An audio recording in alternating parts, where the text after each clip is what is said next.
What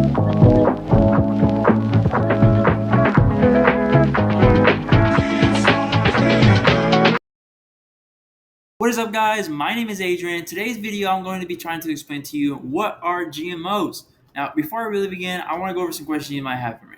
What does GMO stand for, and why should you really even care about GMOs? Well, to go over the first one, GMO stands for genetically modified organism. Yes, organism. To go over the second one, you should really care about GMOs because they take part of the major food supply and they're part of your everyday life, and you might not even know that. So, before I really go over what GMOs are, I want to show you some pictures that might help you understand you. So just like anything else that gets genetically modified, GMOs originate in a lab where scientists genetically alter an organism's DNA to get a desired trait. For this instance, I'm going to use GMO crops. So GMO crops move from the lab, move over to a farm, anybody's farms really, and they're oftentimes separated from non-GMO crops to avoid intermixing. That way we don't have GMO crops and non-GMO crops producing something else we don't want. Then those GMO crops make their way into the grocery store where you and I can fully enjoy these things. And that's how GMOs can make their way into your life. So we know what GMO stands for and one way a certain GMO can make its way into our everyday lives. Now we'll go over exactly what are GMOs. So GMOs, or genetically modified organisms, are organisms that have had their DNA altered to achieve a desired trait in that organism. But how do scientists do this?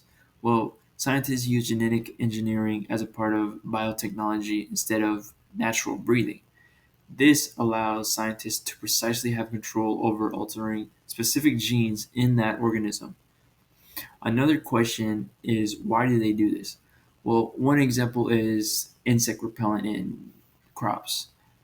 For example, say a farmer might have problems with insects killing off its corn crops. Well, a scientist could genetically alter the DNA structure of that corn to have it to where it produces its own pesticide to kill off those insects killing the crops. It's important to remember that this is genetic modification. So the pesticide is now part of the corn's genetic makeup. That means that you and I cannot go in and just remove it. It's there indefinitely, and we cannot do anything about it. So here's a picture I wanted to show you guys. It's a comparison between GMO corn and non-GMO corn. Obviously, we see on the right that GMO corn has way more listed benefits than non-GMO corn, seeing as GMO corn requires 6% less pesticide, produces enough calories to feed 88 million people more per year, produces 7.6% higher yield, and it also increased farmer income by $44.1 billion through the years 1996 to 2007. Now, it's important to remember that even though on the left that it says no benefits detected on non-GMO corn, that non-GMO corn is still corn, right? It still has its nutrients and it still provides health benefits. The only difference is that genetically modified corn is genetically modified to give off more benefits than normal corn. So remember that. So we know what GMOs are exactly and how they benefit the agricultural industry. So that must mean all of our food is genetically modified, right? Well, the answer is no. Not everyone is convinced that GMOs don't come with some sort of risk. This leads to controversial topics, some valid, some exaggerated. Some valid points are potential intermixings of weeds and GMO crops.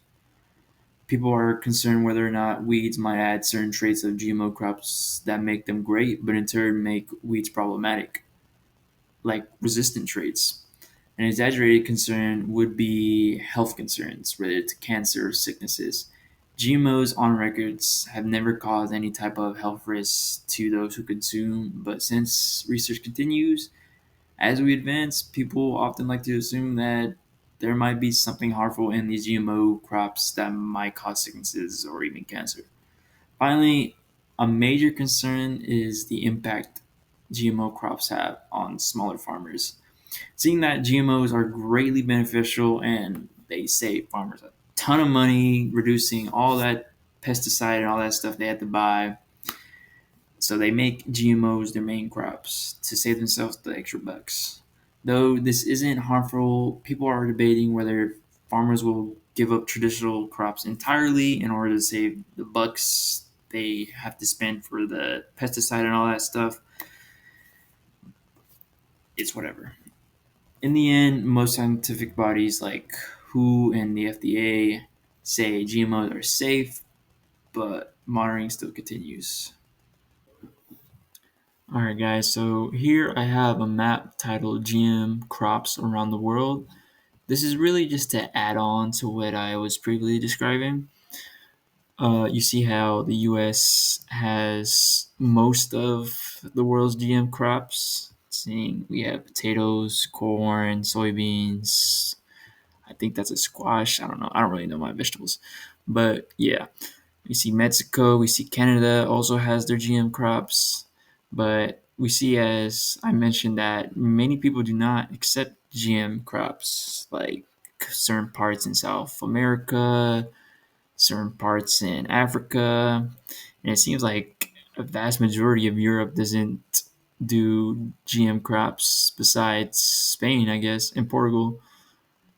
And then we also see that some countries used to do GM crops but no longer do it. France used to grow GM corn. Germany used to do GM corn, GM potatoes. And yeah, this is just to show that there are many places in the world that do not allow GM crops or have done GM crops and no longer do them anymore. Yes, there are people who do not like GM crops. So you probably looked at the previous segment and thought to yourself, wait, maybe I should be a little bit worried. Is there any labeling that could tell me if there's GM or non GM in my products? Well, yes, there is. Official ones. On the left side, we have Canada's and the US's official label. This typically includes 95% or more organic content to be in the product. However, the logo is not mandatory, surprisingly. That's because GM, again, is not harmful to the body, at least to what we know of, and the food has to be checked and accredited by the government body to receive these labels. By definition, they are always non GMO. And on the left side, we have some third party non GMO logos. These are the ones you typically see in your grocery store that products have. These logos had to have less than zero point 0.9 GMO in the product. They also have to get verified by the non GMO company, and they also require a verification fee of each ingredient used for each product to keep the label. So when next time you go and you decide, wait, I don't want GMO, so look for these labels and they'll tell you.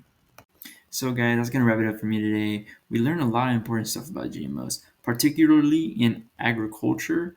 It's important to remember though that there are other types of GMOs, like medicine, like feed for animals, all that stuff. But the main one being crops or plants, the ones that we consume because we eat them, right? We understood that GMOs are so great, their ability to create their own pesticide, their greater nutritional value, and their money saving aspects for farmers, especially new farmers. We also learned that even though they're so great, people have major concerns about them throughout the world on GMOs and regarding their safety for consumptions. So much so that countries outright just ban them or stop the production of them. And finally, we also identified how we can spot products or food that are GMO and non GMO.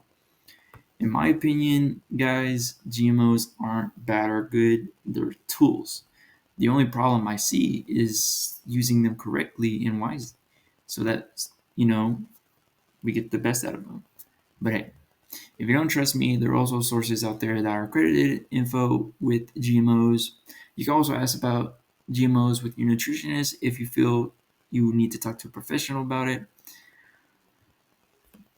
Feel free to leave a comment below on your take on GMOs. And yeah, be sure to like, comment, and most importantly, subscribe. See y'all next time.